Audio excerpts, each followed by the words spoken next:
Quem tem aqui ao meu lado é um colega aqui da escola, é o professor Jorge Varela, que é da área do Direito, portanto uma área que aparentemente está distante da minha, mas acaba por estar muito próxima de todos nós, não é? Porque são as leis que nos regem. O professor Jorge Varela é mestre em Direito e neste momento está também a estudar, como vocês, mas no doutoramento em Ciência Política e exerce advocacia desde 99. Aqui está connosco desde 2007 e desde 2005 e também presidiu entre 2007 e este ano a Comissão de Proteção de Crianças e Jovens das Caldas da Rainha.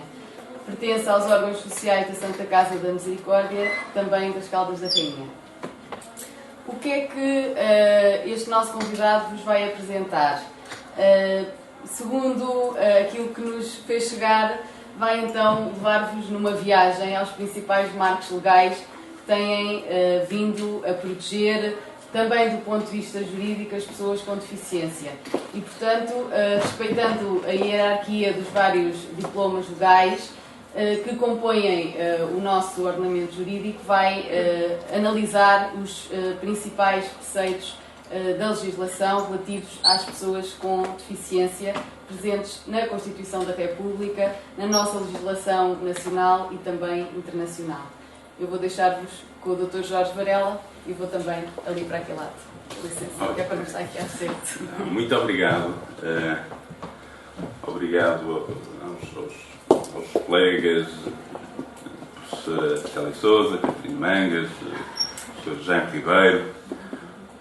Obrigado à doutora Josélia também por todo o empenho que tem colocado nesta área, nesta atividade. Eu tenho um bocado a impressão que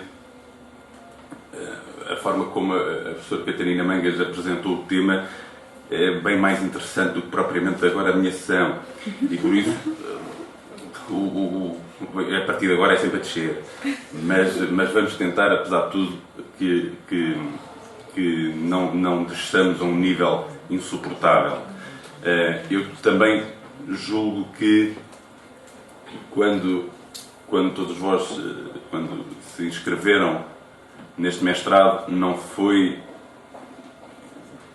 provavelmente na esperança de lá vir uma cadeira ou uma aula, uma sessão de Direito, mas, como dizia a professora Catarina Mangas, o Direito acaba por tocar em todas as áreas da nossa sociedade e por isso é importante e eu julgo que é simbólico o primeiro momento de lecionação ter sido dado ao Direito, eventualmente para permitir despachar logo, mas também para permitir que haja esta visão mais abrangente, mais transdisciplinar. Nesta introdução, as minhas últimas palavras são para os alunos. Parabéns por terem se candidatado a este mestrado. Só o facto de se candidatarem já diz muito sobre cada um de vós. Parabéns por terem entrado e por terem sido aceitos. E espero que vos seja útil, mas um mestrado é algo que, na minha opinião, deve ser vivido com paixão. Se eu vos posso dar um conselho nesta primeira sessão, é este. Não estejam no mestrado para conseguir ter mais um grau académico.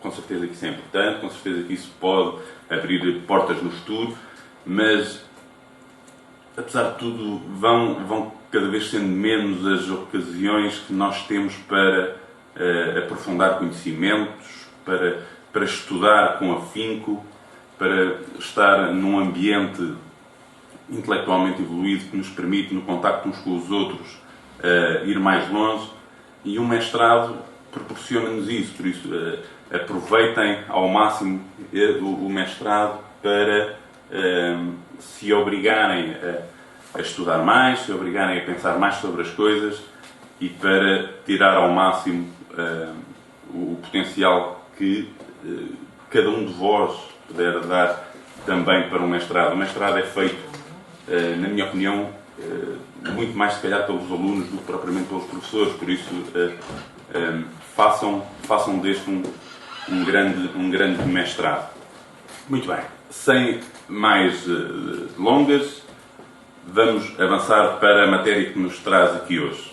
Vamos perceber como é que o direito olha para as pessoas com deficiência, que tipo de proteção é que o direito lhes confere, mas num ambiente tão transdisciplinar, não se pode entrar num direito tão específico como este relacionado com as pessoas com deficiência sem antes percebermos em duas penadas o que é o direito. E é por isso que começamos com a palavra-chave, que é ordem. Todos nós queremos ter ordem, e para ter ordem é necessário haver regras. Isto é assim em todo o universo, é assim na nossa vida. Se quisermos partir do mais macro, por isso, se o nosso sistema solar está em ordem, é porque tem regras. Os planetas andam à volta do Sol segundo determinadas regras e é por isso que está em ordem. Mas também num escritório, para o escritório estar em ordem tem que haver regras. Os livros são arrumados num determinado lado, os processos são arquivados numa determinada forma, segundo determinadas regras, para que exista ordem. Se não existisse essas regras, em vez de ordem, teríamos, obviamente, o caos. Mas essas regras não são exclusivas das pessoas. Eu dei-vos o exemplo dos planetas, mas também os animais obedecem a determinadas regras e vivem em sociedades perfeitamente ordenadas. Se pensarmos num formigueiro, é um exemplo de organização, porque todas as formiguinhas cumprem as suas próprias regras. As plantas cumprem determinadas regras e crescem e vivem segundo uma determinada ordem. As próprias coisas cumprem regras. Esta caixa obedece a leis. Não a uma lei técnica que diga que a caixa deve ser feita de uma outra maneira, porque isso quem tem que obedecer é a pessoa que a faz. Mas se eu largar a caixa, ela cumpriu a lei da gravidade. A caixa não saiu para cima. E por isso estamos em ordem. Se a caixa tivesse ido para cima, tínhamos o caos. Não havia o cumprimento das regras. Este tipo de regras que são cumpridas pelos animais, pelas plantas, pelas coisas. Curiosamente, o direito tem a fama de escolher sempre palavras difíceis para tudo e para mais alguma coisa. E para as coisas arranjou a palavra coisa. Por isso, as coisas para o direito são coisas. Mas este tipo de regras constitui a ordem natural. São regras invioláveis. Os animais cumprem determinadas regras porque o instinto os obriga a cumprir essas regras. E por isso temos ordem. A caixa cai porque as leis da física a obrigam a cair. Por isso são regras absolutamente invioláveis e que fazem com que exista essa regra. Mas depois surge aqui um elemento diferenciador, que são as pessoas. E as pessoas são um caso à parte. Esta nossa capacidade que temos de pensar, de raciocinar, levou-nos ao longo da evolução, e aqui cada um entenderá o que quiser. Os mais religiosos entenderão que foi por intervenção divina, os mais fanáticos por ficção científica dizem que foram extraterrestres, os mais dados à ciência dizem que foi por evolução natural. Mas a verdade é que o ser humano, ao adquirir esta capacidade de pensar e de raciocinar, foi-se libertando do instinto. Nós conseguimos agir não só fazendo o que o instinto nos manda, mas temos liberdade de optar. Nós temos muito esta ideia poética que livres são os passarinhos que andam aí a voar, Mas o passarinho voa para a esquerda ou para a direita não por escolha própria, mas porque o instinto lhe diz para voar para a esquerda ou para a direita. O ser humano é o único que, chegando a uma encruzilhada e o instinto, quando lhe manda virar à esquerda, ele diz não. Apesar do meu instinto me mandar virar à esquerda, eu vou virar para a direita. Daí que tenha essa liberdade. E agora não sei se sei de atender ou não. Pode atender. Atendo com vídeo. Sem vídeo. Sem vídeo? Sim, só pode atender. Se eu estou aqui é. Ok. Obrigada. E agora minimize, por favor. Desculpe. Por amor de Deus. Se não for estas coisas, isto não tem graça nenhuma. Por isso vão metendo assim de vez em quando umas coisas destas. Muito bem. As pessoas, estava-vos eu a dizer que as pessoas foram-se libertando do instinto. Isto tem desde logo uma consequência. É que nos pontos de possível conflito, e nós precisamos de regras por causa disso, porque nós, ao relacionarmos uns com os outros, vamos causando momentos de conflito. Se nós vivêssemos sozinhos numa ilha deserta, um homem sozinho numa ilha deserta não precisa de regras para coisa nenhuma. Come quando tem fome, bebe quando tem sede, come de boca aberta, se quiser, que ninguém se aborrece por causa disso. Pode andar vestido ou nu, como muito bem lhe apetecer. Se às 4 da manhã quiser gritar, ninguém vai reclamar, porque ele está lá sozinho. Não há mais ninguém. A partir do momento em que há duas pessoas, a partir do momento em que há relação, aí sim têm que ser estabelecidas regras. Porque se há duas pessoas pode haver conflito. É um bocado aquela ideia da liberdade de um que termina quando começa a liberdade do outro. Que eu acho uma frase desastrosa, mas a frase faz sentido. Eu só não gosto da frase porque uma frase que diga a minha liberdade termina, eu fico logo de pé atrás. Eu preferia que a frase dissesse a minha liberdade vive-se com a liberdade do outro. Em vez de pensar que a liberdade são aqui 2 metros quadrados de liberdade que eu tenho, termina e agora começa a do outro. Não, prefiro viver a minha liberdade com a liberdade do outro, que ao fim e ao cabo vai dar, o resultado é o mesmo, sabendo nós a ideia de quem disse a frase da liberdade de um termina quando começa a liberdade do outro, mas a forma como nós dizemos as coisas por vezes também é importante. Damos um exemplo, eu costumo dar o exemplo de uma porta.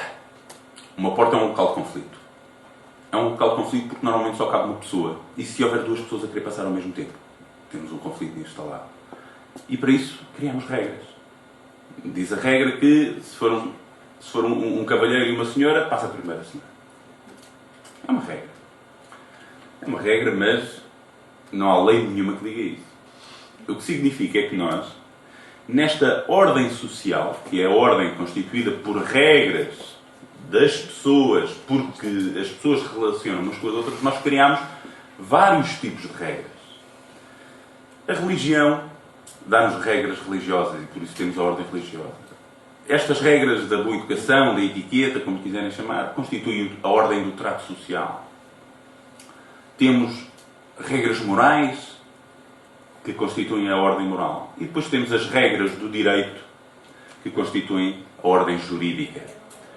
E é nesta ordem jurídica, não deixa de ser uma ordem, é um objetivo, nós queremos ter ordem jurídica e para isso temos que ter regras.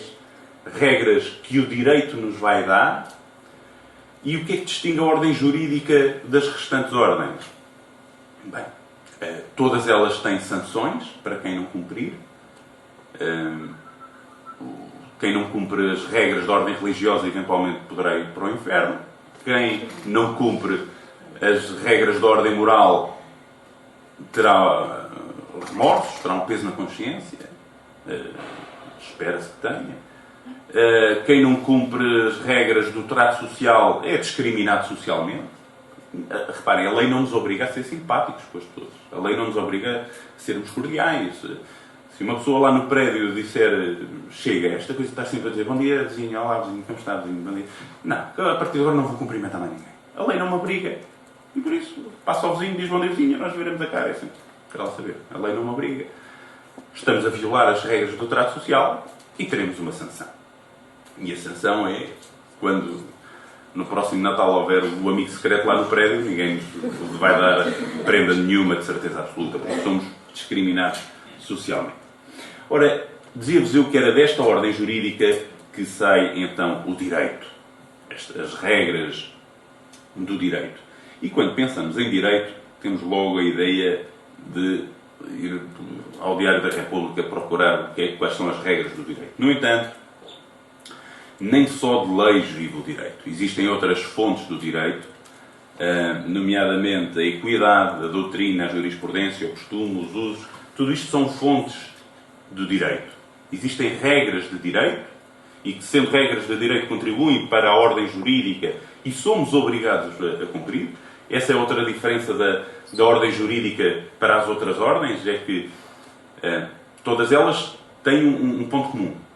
Todas as regras, sejam morais, religiosas, de trato social ou jurídicas, nós conseguimos violar essas regras. Por isso é que é a ordem social. Mas a ordem moral, a ordem religiosa e a ordem do trato social são regras, dão-nos regras que nós devemos cumprir. A ordem jurídica é uma ordem imperativa. A lei não nos diz, vá lá, conduza.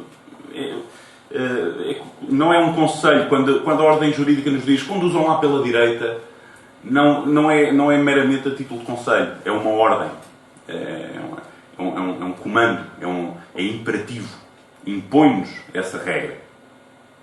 Mas, fazendo parte da ordem social, é uma regra que nós conseguimos violar. Temos que a cumprir, mas conseguimos violar. Muito rapidamente, a equidade tem a ver com a ideia de justiça. Muitas vezes, quem é que tem que ir buscar as regras de direito? Em última análise, é um juiz. Eu penso que tenho razão numa coisa, outra pessoa pensa que tem razão noutra coisa, cada um vai ao seu advogado e os advogados, sendo obviamente seríssimos, ou não fosse eu também advogado, mas muitas vezes são tentados a concordar com o cliente e a dizer você tem toda a razão, vamos a isto, vamos para o tribunal. E por isso temos dois advogados que estudaram pelos mesmos livros em tribunal a dizer quem tem razão é o meu cliente e o outro diz não, quem tem razão é o meu cliente porque a lei diz isto, não, diz aquilo. E por isso, em última análise, quem tem que ir buscar as regras do direito para decidir é o juiz. E o juiz pode, em alguns casos muito específicos, dizer assim, eu vou ignorar o que diz a lei e eu vou decidir segundo a equidade, segundo um ideal de justiça. São casos muito específicos, obviamente. A doutrina é constituída pelos os manuais, os grandes mestres de direito vão criando manuais sobre como interpretar uma lei, sobre como aplicar e, por isso, na dúvida, podemos recorrer a isso. A jurisprudência são as decisões anteriores de tribunais e, por isso, um juiz, na dúvida, pode ir consultar o que é que os seus colegas juízes em processos idênticos já decidiram para ele também poder decidir da mesma forma. O costume e os usos são usos e costumes, obviamente, são tradições da nossa sociedade que podem chegar a ter a força de regra jurídica. O costume, desde que haja uma ideia de obrigatoriedade, ou seja, toda a gente fazia assim porque pensava que era obrigatório, então, sim senhor, passa a ser... ninguém pode ser penalizado por ter feito isso, a não ser que seja absolutamente contrário à lei. Aqui é a mesma situação, não é? Atender... Aí tem... Com vídeo? Com? Não. Sem. Inversão. É a nossa colega do Brasil. Bem-vinda! E continua. E o que é que... Não, agora... Não tenho que votar aqui, não? Não. Então é só cancelar? Pode. Muito bem. Deixa Maria Costa estar ali, não é? Sim. Os usos são quando não existe esta ideia de obrigatoriedade, mas a lei diz que se deve ter em conta os usos. Acontece muito no direito do trabalho, por exemplo. O direito do trabalho tem muitos artigos que diz a regra é esta, mas também tenha-se em conta os usos da empresa. E isso passa a ter força de lei, força de regra de direito. Mas, obviamente que, olha, e eu assim não consigo andar com isto. O que é que eu faço? À Maria Costa. Clique isso no pote. Vais a dar? Mas temos, obviamente, como a fonte de direito principal, a fonte imediata, a lei. A lei é uma fonte imediata porque, sem ter que passar por o juízo do juiz, pelos livros dos mestres de direito, pelas decisões dos tribunais, aplica-se diretamente. Está na lei, é para ser cumprido. Mas existem vários tipos de leis e que estão dispostos segundo uma hierarquia. Desde a Constituição da República Portuguesa, que hoje toda a gente sabe o que é a Constituição, quanto mais não seja pelas decisões do Tribunal Constitucional, que estão aí sempre a dizer que as leis são inconstitucionais. E isto serve para demonstrar bem esta hierarquia. A Constituição está acima do direito comunitário, por sua vez acima do restante direito internacional, e só depois é que vêm as leis ordinárias. Aqui não há, obviamente, nenhuma tentativa de ofender as leis. São leis ordinárias porque as outras são extraordinárias. Estas são leis ordinárias no sentido de leis comuns e depois ainda temos os regulamentos. Aqui o importante é perceber que os regulamentos têm que estar de acordo com as leis ordinárias. As nossas leis têm que estar de acordo com o direito internacional, ou seja, os tratados internacionais a que Portugal aderiu. Dentro deste direito internacional ainda há um com um peso superior, que é o direito comunitário. O direito comunitário é o direito europeu. Ficou tradicionalmente conhecido como direito comunitário do tempo das comunidades europeias. Agora, se calhar devia ser direito unitário, porque agora já não há comunidades europeias, há a União Europeia, mas o direito unitário, se calhar, não ficava nada bem, e por isso manteve-se o direito comunitário, mas o direito europeu será a mesma coisa. Tudo isto, em termos de ordenamento jurídico português, quando nós encontramos uma lei que diz que é azul e a outra diz que é vermelho, e nós pensamos, então e agora tenho que pintar de azul ou de vermelho, se estiverem em patamares diferentes desta hierarquia, a decisão é fácil. Obedecemos àquela que estiver mais acima na hierarquia. E nós vamos olhar agora para... Isto foi havia aí uma peça de teatro que era as obras de Shakespeare em 90 minutos, não era? Isto foi a introdução ao direito em 9 minutos. Eu acho que hoje bati um recorde mundial. Depois vou ligar para o Guinness, não foi 9 minutos, já foi um bocadinho mais. Mas eu depois ainda ligo para o Guinness para saber se eu tenho direito a ter lá alguma entrada hoje. Mas muito bem, vamos ver dentro desta hierarquia os principais marcos legais relativos às pessoas com deficiência. O objetivo aqui não é serem já especialistas nesta matéria, é dar-vos pistas para que possam depois investigar, aprofundar estes conhecimentos. Entendam isto como uma base de partida para aqueles que tiverem interesse nesta área poderem depois aprofundar esses conhecimentos. Na Constituição da República Portuguesa encontramos logo, e até simbolicamente, o artigo 1º em dizer-nos que Portugal é uma república baseada na dignidade da pessoa humana. E esta é uma palavra-chave para todo o ordenamento jurídico português. O Estado português baseia a sua razão de ser, o seu fundamento na dignidade da pessoa humana. Isto diz-nos muita coisa. Diz-nos desde logo que não pode haver pena de morte, diz-nos que não pode haver discriminação, diz-nos que cada pessoa, pelo simples facto de o ser, pessoa, tem uma dignidade única e infinita. Isto diz-nos que, por exemplo, o Estado não pode matar uma pessoa para salvar 10, porque 1 vezes infinito é o mesmo do que 10 vezes infinito. Depois temos no artigo 9º, onde estão descritas quais são as tarefas fundamentais do Estado. Por isso nós temos o Estado esse que faz as leis, mas que não faz as leis só para os cidadãos. O Estado tem que fazer, por isso é que estamos num Estado de Direito. O Estado faz leis que o vinculam também a si, a ele próprio, o Estado, e servem inclusivamente para proteger as pessoas do Estado. Eu acho que foi Maquiavel que disse que os bons príncipes fazem muito mal aos direitos das pessoas. Isto parece antagónico, mas o que ele quis dizer com isso é que nos reinados dos bons príncipes, dos homens sérios e bons e justos, as pessoas baixam a guarda relativamente ao Estado. E ouve-se muito, quem não deve não teme. Porquê é que o Estado não há de saber mais coisas sobre nós? Porquê é que nós havemos de ter segredos para com o Estado? Porquê é que nós havemos de ter esta barreira para com o Estado? Então, se o Estado somos todos nós. E isto é absolutamente terrível para os direitos das pessoas. Porque nós não temos que ter um sistema baseado na crença de que quem vai dirigir o Estado vai ser sempre uma pessoa de bem. Nós temos que ter um sistema que nos permita defender-nos enquanto cidadãos para a eventualidade de um dia chegar lá uma pessoa de má vontade. E é para isso que existe o Estado de Direito.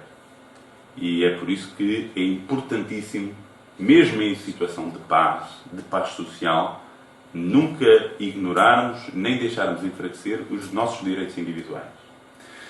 E então a Constituição também diz quais são algumas tarefas, quais são as tarefas que o Estado tem que fazer.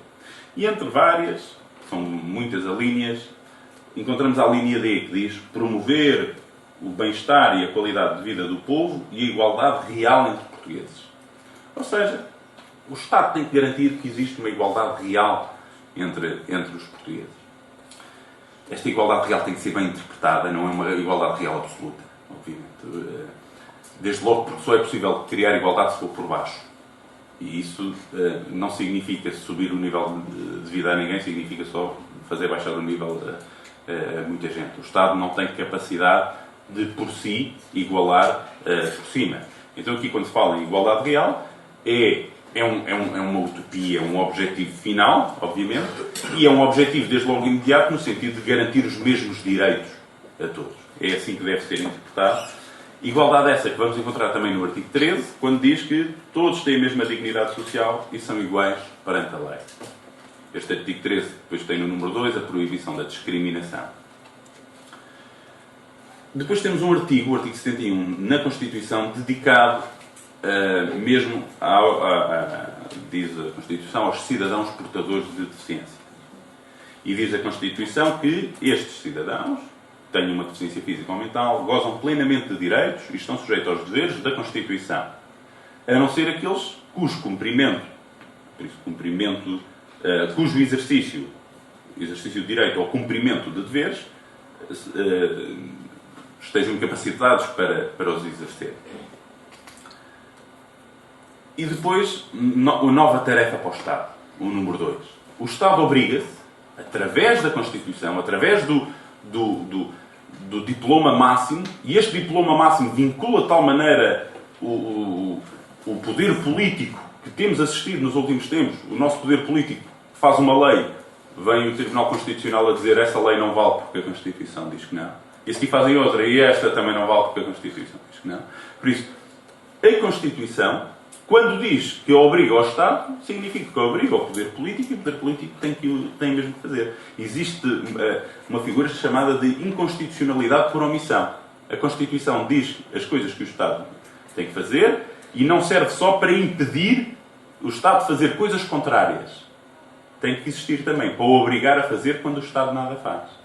E o Estado obriga-se a quê? Obriga-se a realizar uma política nacional de prevenção e tratamento, reabilitação e integração dos cidadãos portadores de deficiência.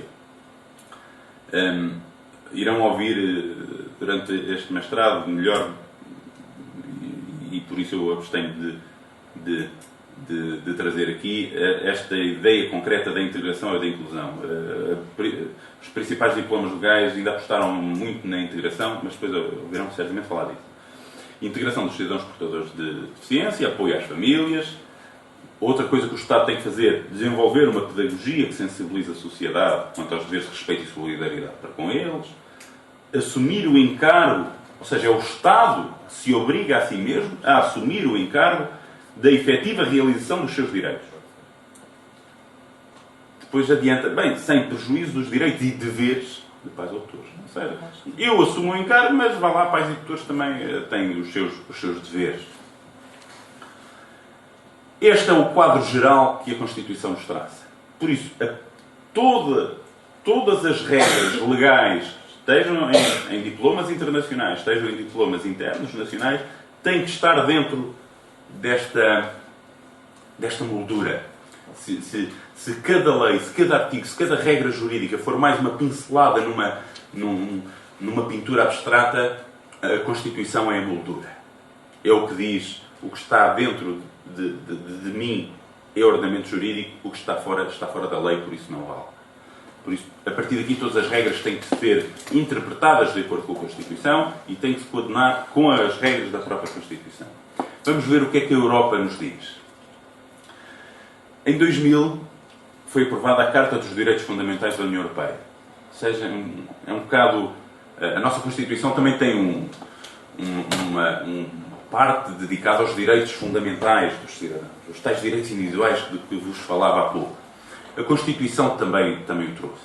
Não foi fácil. Reparem que já passámos os 50 anos de União Europeia, de União não no sentido formal, mas deste projeto de integração europeia, e só em 2000 é que foi aprovada a Carta dos Direitos Fundamentais. Havia vários países que tinham grandes reservas a colocar isto num diploma legal com esta força. Porque lembrem-se que em todos os países da União Europeia os tratados e as regras da União Europeia valem mais do que as regras internas.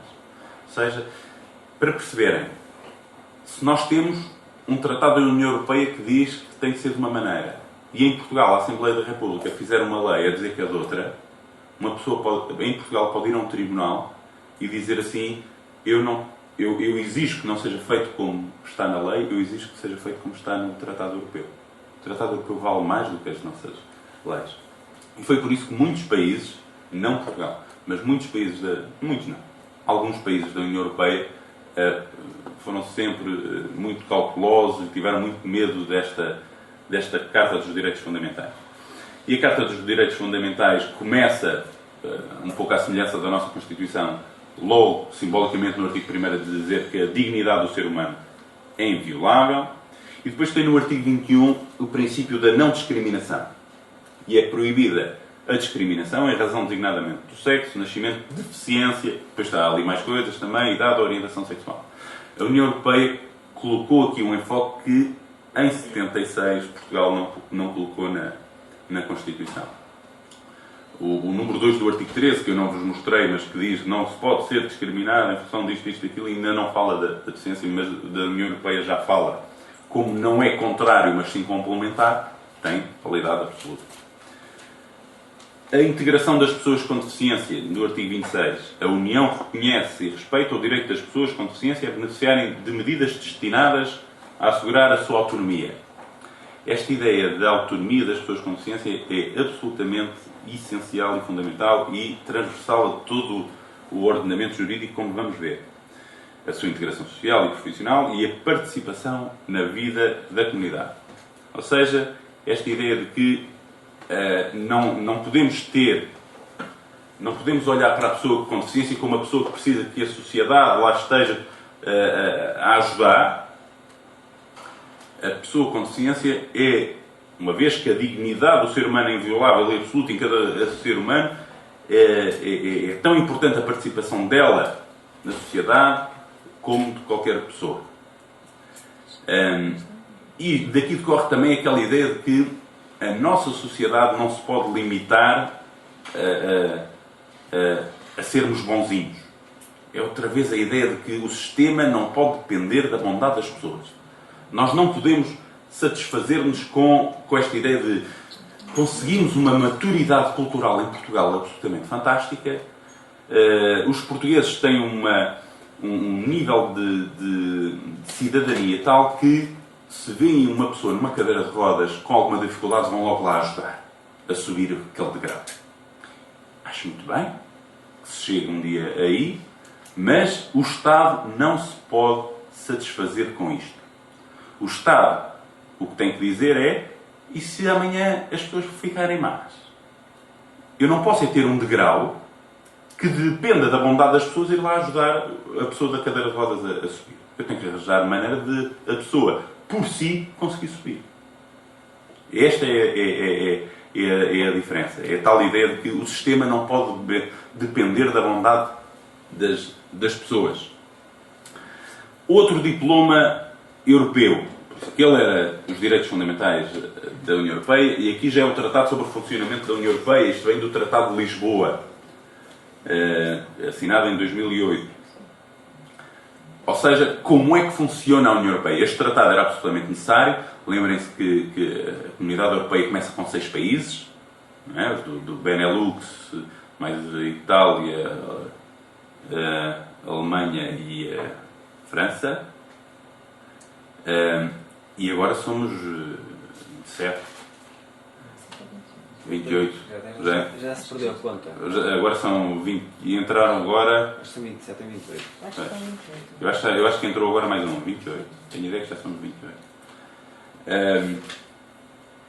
O mesmo sistema era impossível. Há um cartunista belga que tem uma imagem absolutamente fantástica para mostrar como a União Europeia estava bloqueada.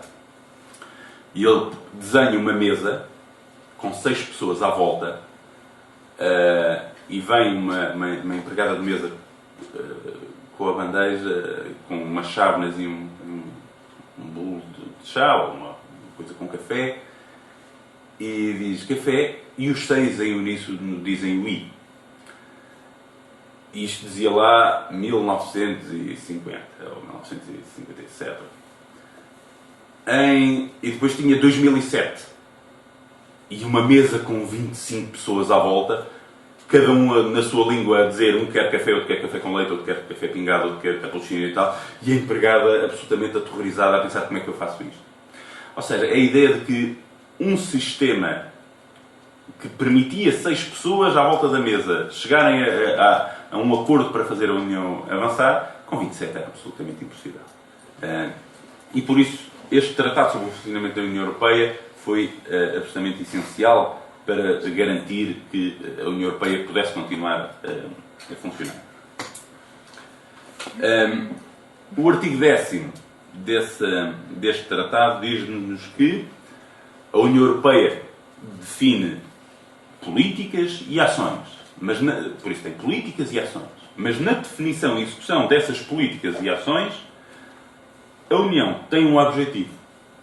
E esse objetivo é combater a discriminação. Discriminação em função de quê? De vários fatores, nomeadamente a deficiência. Mas diz-nos mais, no artigo 19, que, para além das outras disposições que os tratados possam ter, o Conselho Europeu, por isso, como sabem, a arquitetura institucional da União tem o Conselho Europeu, a Comissão Europeia e o Parlamento Europeu. O Parlamento representa os cidadãos europeus e por isso é eleito diretamente. A Comissão representa a própria União Europeia como se fosse um governo da União Europeia. E depois temos o Conselho que representa os Estados-membros e que os Estados-membros não abdicam disso porque não querem deixar de ter eles a última palavra sobre o que se faz na União.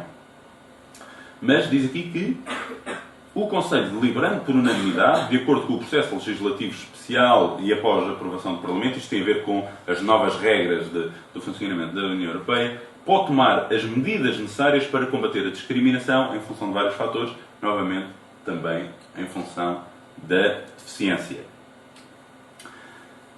Para além disto, em 2010, a Comissão Europeia, que é presidida por um português, a Comissão Europeia apresentou-nos uma estratégia para a deficiência 2010-2020. A Comissão apresentou numa comunicação em novembro de 2010 esta estratégia que tinha como objetivo principal a eliminação das barreiras que se colocam às pessoas com deficiência. E tinha como principais áreas de ação a acessibilidade, a igualdade, a educação e formação, a saúde, a participação, novamente aquela ideia de que a pessoa com deficiência não pode, em função dessa deficiência, estar limitada, no seu direito de participar.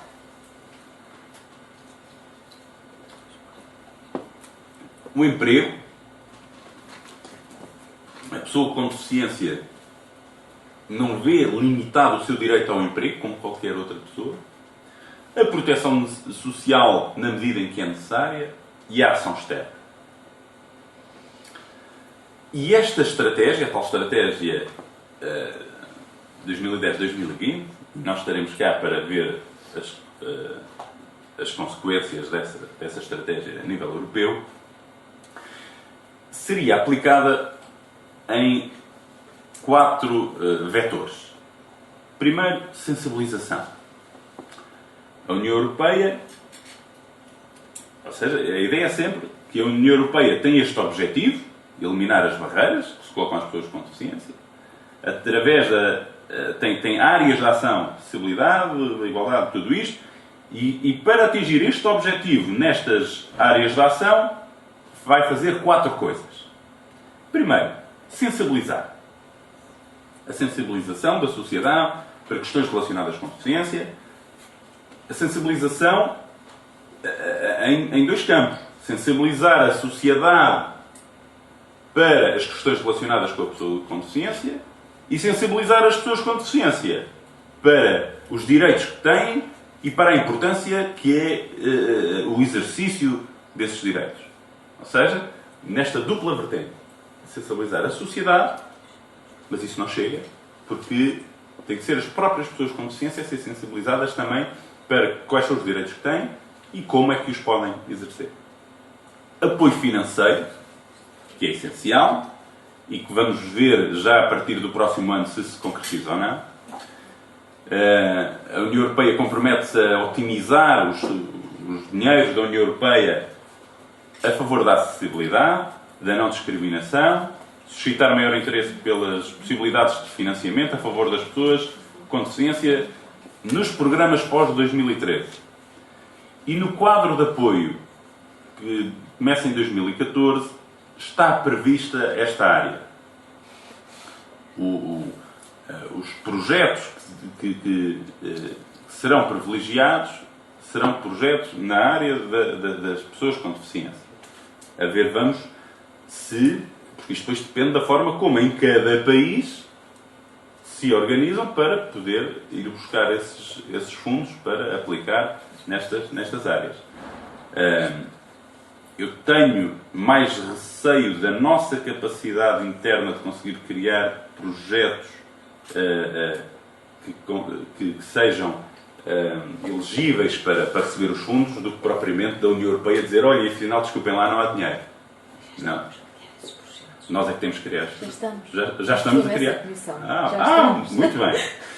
Então, estando ainda por cima a professora Célia Sousa aí, já não tenho receio nenhum da qualidade dos projetos que vamos efetivamente não vamos colocar pressão nenhuma sobre ela, nenhuma. Nada.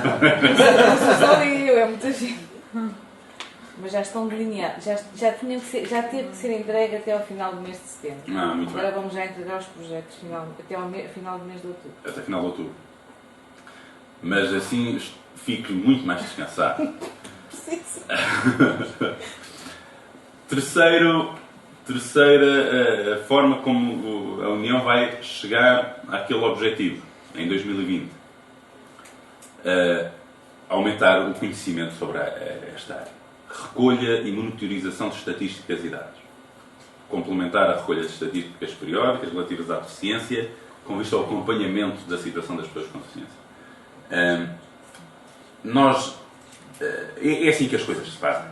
É assim que as coisas se devem fazer. Ou seja, não basta ter boa vontade e uma boa ideia e vamos voluntariosamente avançar para o terreno. Não. Tem que haver conhecimento da realidade para se perceber exatamente o que é preciso, como é que se deve fazer. E por isso, a recolha e monitorização de dados estatísticos é absolutamente essencial.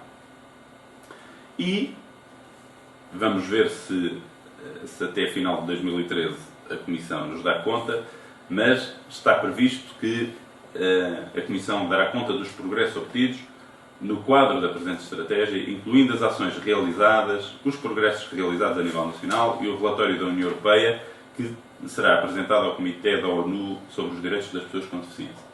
Até 2013, a Comissão Europeia compromete-se a